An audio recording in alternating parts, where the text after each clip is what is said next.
Yo, shoutout. Magandang gabi, magandang gabi, magandang gabi. Shoutout po sa lahat mga Pilipino nagmamahal sa ating bansa, sa mga Pilipino na sa iba't ibang panig ng ating mundo. Shoutout po sa inyo lahat. At sa aking 61 subscriber, maraming salamat po. Shoutout po. At sana po tulungan niyo pa rin ako madagdagan ang aking subscriber. Sa tulong po ninyo ay maraming salamat po. Kaya po ako napabideo. Magpakukomment mo ako, nagmakukomment po ako ngayong gabi.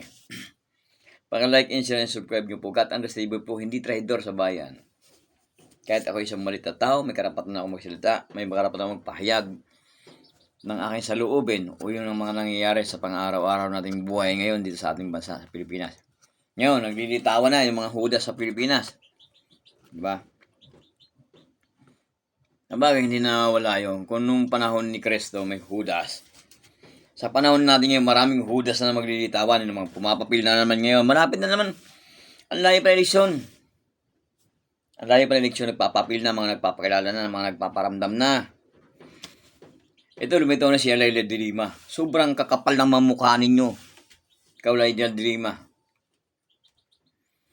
At yung mga dilawan na imbis na tulungan ang ating bayan sa ginagawa ng mga kagaguhan ng itong mga kakapal ng mukha ng itong mga hindot na to, nag-uumpisa naman bumira. Nag-uumpisa na namang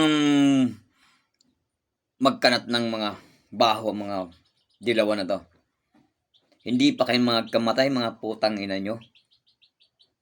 Laila de Lima, nakita pa sila ni Lene Robredo na ang lahat ng makabayang blacks sa Kongreso ang bulok. At yung pagbabatikos kay VP Sara Duterte ni Risa Ontiveros. O kung may tanong, Risa Ontiveros, nung ikaw ay nasa DSWD, saan mo dinala yung ginastos mong pera? Paano mo ginastos yung pera? Yung tanong kasi yun yung ganong banda eh. Kaya kayong mga didala mga kakapal, sobrang mga mukhanin yung mga sinumpa kayo ng lupa. Tigilan nyo na yan. Imbis na tulungan nyo ang bayan na nakadapa, imbis tulungan nyo ang Pilipinas, imbis tulungan nyo mga... Kaya hindi kayo naman mga... yung mga... Ngayon mga nagpapakilala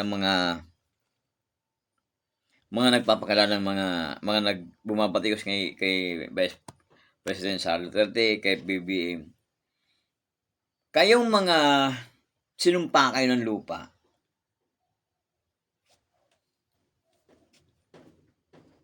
wala na kayong kasawa-sawa para kayo naman maupo. Tama na. Si VP Sara hinalal ng taong bayan. 23 million ang humalal sa kanya. Kaya wala kang karapatan i-impeach lalo na sa Kongreso. Kayong mga nasa Kongreso, paano ginagamit ang pork barrel? Wala akong palam sa inyo kung anong gusto nyo gawin sa akin. Kakapal na mga mukha ninyo. Laila de Lima. Hindi ka na ba nagsawa? Hindi ka na nahiya? Sobrang kapal naman ang mukha mo. Malibog ka pa sa aso. Tingina mo.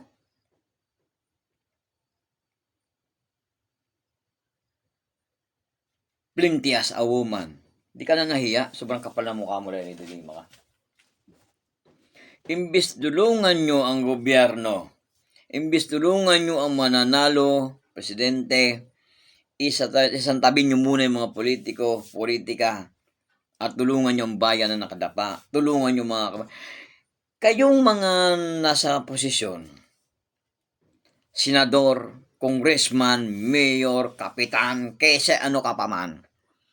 Ibinuto kayo ng taong bayan para maglingkod kayo sa bayan.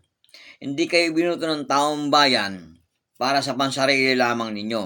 Oo, maraming tao kaya kayo binuto dahil binabayaran ninyo, kaya wala kayong utang na loob, mga tinawa kayo ng sinumpan lupa. Pero kami hindi bayaran. Paglingkuran ninyo ang bayan ng Tewasay. Paglingkuran ninyo ang bayan ng maayos. Paglingkuran ninyo mga botante. Kaya ang Comelec naman, tatragitin ko na rin, maraming pinagbabawal ang Comelec, pero ang magbayad ng mga botante hindi nila pinagbabawal, hindi nila, walang nakakasuhang mga politiko na makakapal ang mukha. Diba? Maraming politikong nananalo lamang. Lalo sa mga mabababang lugar, katulad ng mga mayor. Laganap na yan, sakit na yan yung may mga taong hindi ng bayaran. Totoo yun. Pero, ang pinupunto ko, bilang isang mamamayan ng ating bansa, dapat kung sino man ang manalong presidente, tulungan na lamang ninyo para kaming maliliit, para ang mahihirap, makaahon naman. Hindi yung kakapalan lamang na mamukha ninyo ang iniisip ninyo. Kayong mga dilawan, isumpahan ninyo sa lupa ito. Itagaan ninyo sa bato. At isaksak ninyo sa kukuti niya sa puwit ninyo. Wala nang dilawan na mamumuno sa bayan ng Pilipinas. Katulad magiging presidente, wala na. Tama na yung mga ginagawa niyong balahuraan sa bayan. Diba? Sobra ng kakapal ng mukha ninyo. Ako may karapatan ako magsalita kasi hindi ako bayaran. Botante ako. Mamamayan ako ng Pilipinas. Hanapin nyo ngayon ako para anong gawin nyo sa akin. Putang ina nyo. Hindi na kayong mga nahiya, mga naturingan pa mga edukado, mga pinag-aralan, pero ang kakapal ng mga mukha ninyo. Hindi nyo na paglilingkuran na maayos ang bawat Pilipino. Tisin nyo, ang bigas 53 ang kilo. Wala nang 30 ang kilo. Yun na lamang doon lamang ninyo tingnan. Wala na kayong kaawa, wala na kayong kahiyaya, sobrang kakapal na ng mga mukha ninyo.